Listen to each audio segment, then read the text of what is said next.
I am faculty of Sandipani Higher Secondary School. In my last video, I completed 6.2 of class 7th.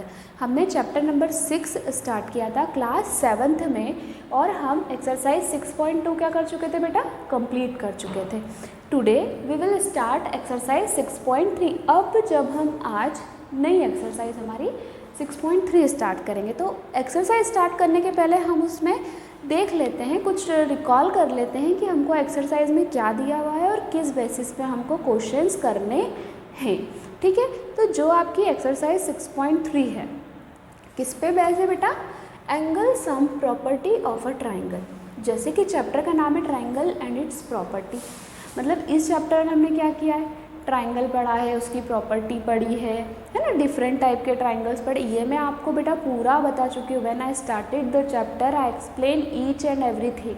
मैंने आपको ये भी बता दिया था कि ट्राइंगल कितने टाइप के होते हैं, बेस्ड ऑन एंगल और बेस्ड ऑन साइड, है ना. तो हम स्टेप बाय स्टेप पढ़ते आ रहे हैं. अब आज हम आ गए हैं angle sum property of a triangle, है ना. अब हम बात करें यहाँ पे एंगल सम प्रॉपर्टी की बात करें. अब सबसे पहले ट्राइंगल में कितनी साइड होती है, 3 साइड होती है. कितने वर्टाइसेस होते हैं, 3 वर्टाइसेस होते हैं. कितने लाइन सेगमेंट होते हैं, 3 लाइन सेगमेंट होते हैं. और कितने एंगल होते हैं ट्राइंगल में, कितने एंगल होते हैं ट्राइंगल में, ये देखो BCA.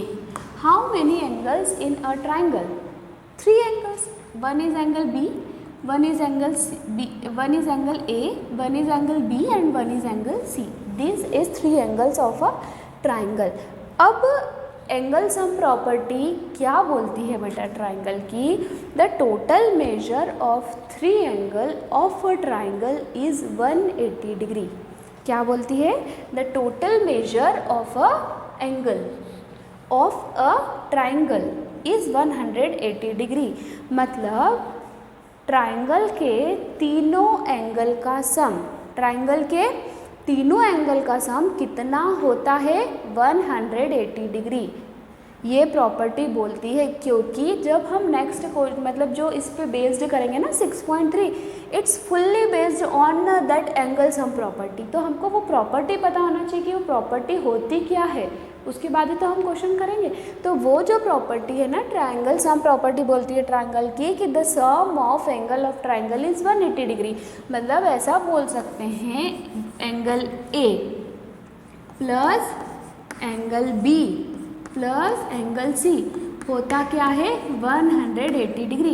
Each angle of a triangle is 60 degree. Triangle का हर एक एंगल कितने डिग्री का होता है, 60 डिग्री का होता है ना.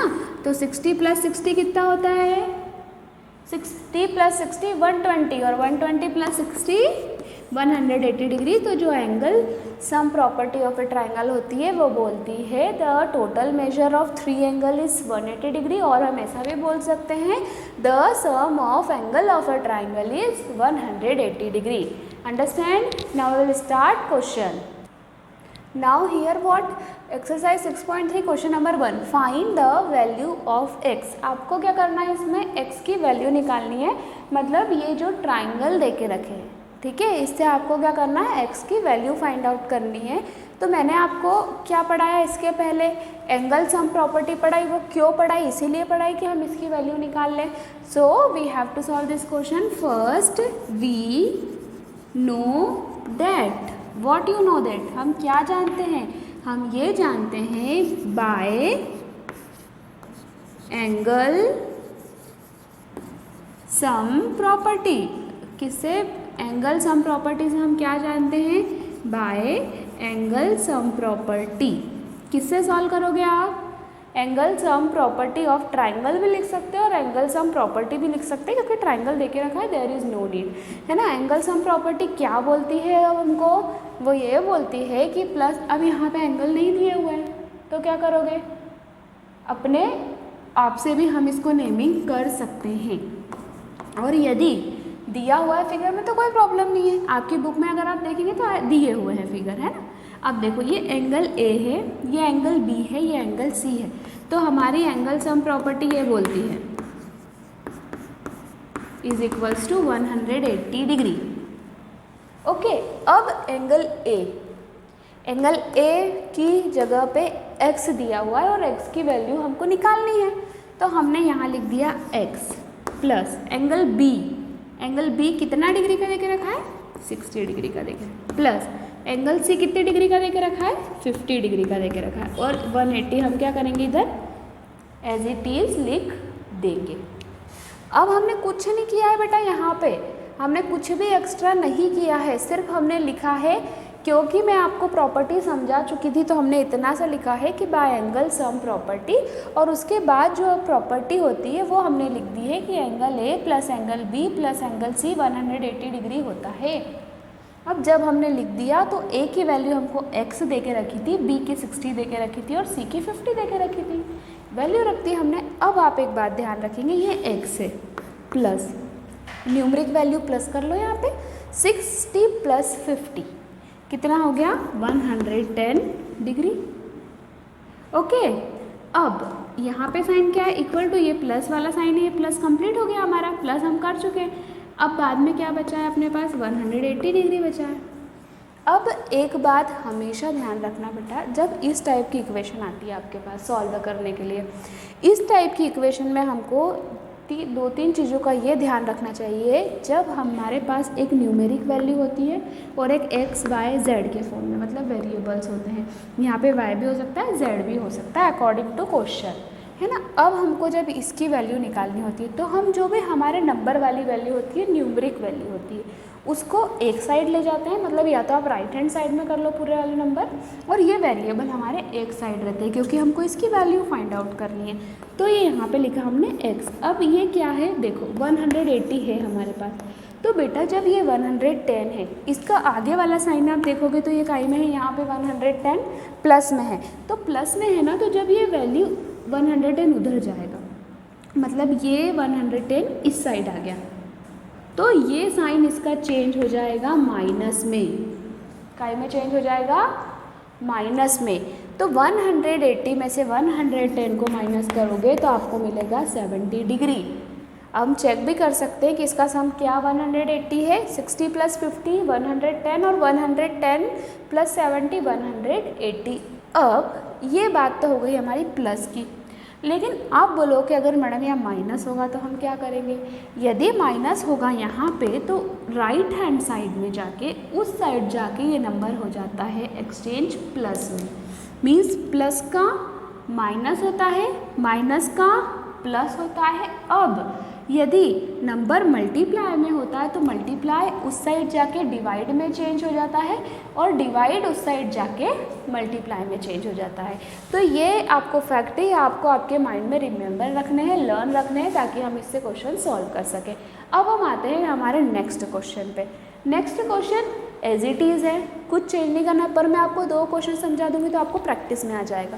ठीक है, क्वेश्चन नंबर 2, ये नेक्स्ट में अपने को क्या देके रखा है, एक एंगल 110 डिग्री का देके रखा है, एक 30 डिग्री का देखे रखा है, और x की वैल्यू क्या करनी है, निकालनी है। तो इसका भी प्रोसीडर क्या रहेगा अपना, सेम रहेगा। प्रोसीडर मतलब सेम रहेगा, तो हम सबसे पहले क्या लिखेंगे वी नो डैट। हम क्या जानते हैं, कौन सी प्रॉपर्टी अप्लाई करेंगे, ट्राइंगल है, 2 एंगल देके रखे, थर्ड एंगल निकालना है हमको, तो by angle sum properties, by angle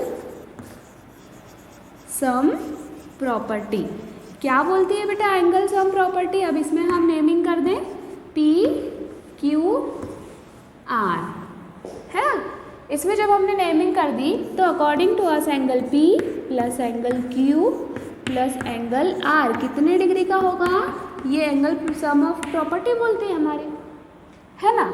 अब इधर आप देखेंगे कि एंगल P तो हमको देके रखा है, एंगल P हमको कितने डिग्री का देके रखा है, 110 डिग्री का, प्लस एंगल Q नहीं देके रखा, तो एंगल Q की जगह पे आप क्या रखोगे, x, क्योंकि वहाँ पे x देके रखा है और उसकी वैल्यू हमें निकालनी है ना। Plus angle R, angle R तो हमको देके रखा है ना 30 डिग्री, तो यहाँ पे हो गया हमारा 180 डिग्री। अब क्या करेंगे अपन, बीच में तो हमारे पास x आ गया, है ना। अब जब बीच में हमारे पास x आ गया तो ये x को क्या करना पड़ेगा अपने को, है ना। इस x को, ये वेरिएबल है मतलब हमें न्यूमेरिक वैल्यू जो है, हमारी न्यूमेरिक वैल्यू को हमको उधर ले जाना पड़ेगा। अब ये 110 है, इसके साइड हम देखेंगे न्यूमेरिक वैल्यू हमारे पास आ रही है बेटा 30। तो हम क्या करेंगे, 110 में कितना प्लस करेंगे, 30। 110 प्लस 30 हाउ मच, 110 20 30 40। तो कितना बच गया, 140 degree plus x is equals to 180 degree. अब आप क्या करेंगे, इस वाले 140 को इधर ले जाएंगे। अगर हम इसको इधर ले जाएंगे तो 180 डिग्री माइनस 140 डिग्री, है ना। अब माइनस जब हम करते हैं ना बेटा, तो कितना बचता है, 0 माइनस 0 0, 8 माइनस 4 इज व्हाट 4, और 1 माइनस 1 0। तो x की वैल्यू कितनी आ गई, 40 डिग्री। क्रॉस चेक कर लो कि आंसर सही है या नहीं है। 110 प्लस 30 140, और 140 plus 40 180। So you understand this both question, you understand, is there any doubt in this question? Okay now, है ना। तो बेटा here we completed question number 1। अब इसी एक्सरसाइज में जो question number 2 is also given in this exercise, but आपको इसमें क्या दे के रखा है, जो क्वेश्चन नंबर 2 में हम पढ़ेंगे बेस्ड ऑन एक्सटीरियर एंगल और इंटीरियर एंगल। अब हम बात करते हैं एक्सटीरियर एंगल और इंटीरियर। जैसे कि मैं आपको एक बात बताती हूँ, ये हम पहले भी पढ़ चुके हैं। इंटीरियर और एक्सटीरियर की जब बात होती है, जैसा कि हमको नाम से ही समझ में आ जाना चाहिए, इंटीरियर की बात हो रही है मीन्स इनसाइड वाली हम बात कर रहे हैं, और एक्सटीरियर मतलब आप क्या बात कर रहे हैं, एक्सटीरियर मतलब हम आउटसाइड वाली बात कर रहे हैं। यदि हमारे पास कोई एक फिगर है ना, जैसे ये हम मान लीजिए ये वाला फिगर है हमारे पास एक PQRS। आप मुझे ये बता दीजिए कि इसके एक्सटीरियर कौन सा एंगल आपको दिख रहा है। ये फिगर है तो बाहर की ओर ये वाला हमको एंगल दिख रहा है, मतलब ये बाहर की ओर जो दिख रहा है मीन्स दोज एंगल, मतलब फिगर के बाहर जो एंगल बने होते हैं हम उसको बोल सकते हैं एक्सटीरियर एंगल। बाहर मतलब दूर कहीं नहीं बने होते, उसी फिगर से अटैच होते हैं बट उसके आउटसाइड पार्ट में होते हैं, तो हम उसको क्या बोलते हैं, एक्सटीरियर एंगल। ठीक है, बट ऐसे एंगल जो हमारे फिगर के इनसाइड होते हैं, जैसे कि फिगर क्या होता है, क्लोज्ड होता है मतलब जैसे कि स्क्वायर का फिगर मान लो, ये स्क्वायर मान लो, स्क्वायर क्या होता है, क्लोज्ड होता है। तो स्क्वायर में 4 एंगल आपको दिख रहे हैं तो वो इनसाइड है। एक लाइन आप स्क्वायर की एक्सटेंड करके एक और एंगल बना दो तो वो हमारा एक्सटीरियर एंगल में आ जाएगा। पर स्क्वायर के जो चारों रहेंगे, अपने चारों एंगल अंदर के रहेंगे, वो क्या रहेंगे, इंटीरियर एंगल। क्लियर बेटा about interior and exterior angle, understand?